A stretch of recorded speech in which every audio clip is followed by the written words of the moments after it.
we are with part 2. So all right, so guys, the 2 lines I'm talking about come down on the inside of the passenger side wheel well. One fitting is I'm pretty sure it's gonna be an M10 by 1.0. M10 by 1.0. Yep. And then the other one is going to be a M12 by 1.0, which is very uncommon. Yeah. But BMW does that to prevent you from mixing up the left and right brake lines. Got it. But in this case, you only need 1 brake line. So don't mind how this looks. This isn't the prettiest. This is the first time we kind of did this, and yeah, this could be much better improved, which he's gonna talk about, because you want to order these things before you start. Yep. We took a long time doing this because we had to go to the parts store and back and forth. So you want to order all these parts before you start, and it'll make it a lot simpler. So what we did here is we just went to the auto parts store and got a little T-fitting with some matching compression fittings and stuff like that. Got individual lines and more compression fittings and stuff, and just cut into the lines. But the cleaner way to do this would be to use the stainless steel braided lines that most of the universal hydro kits these lines are also this is a universal kit from Drift HQ that we're using. You could use the universal one from also Chase Base, which that one's really nice. It's really expensive too, but this is like a cheaper one, and confirm it does work, but you are going to need to buy more fittings to make this work. So what the easiest way to do it is to get the M10 by 1.0 and M12 by 1.0 adapters to the I forgot the exact thread pitch of the fittings for the lines. I cannot remember them off the top of my head right now. Yeah. But basically, I think I have it written down, so I'll just I'll write it on the video if anything. But basically what you want to do is you want to have your T-section closer to, just for like ease of installation and things like that, you want your T-section closer to your ABS block.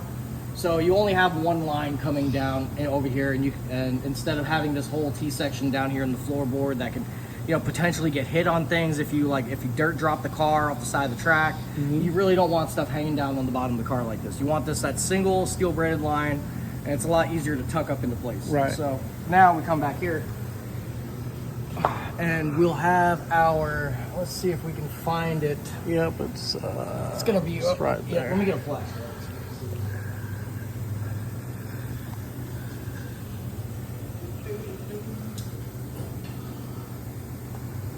So what comes out of your hydro is another single line. You can see it right here above the subframe. What you're gonna do, you're just gonna make a single hole like behind like seat. your rear seat, kind of at the upper section of the bottom of the rear seat.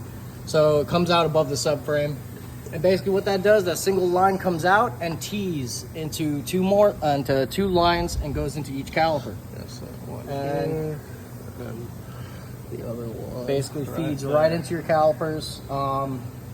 Really easy way to install a hydro on one of these cars versus, because there's no dual caliper brackets readily available.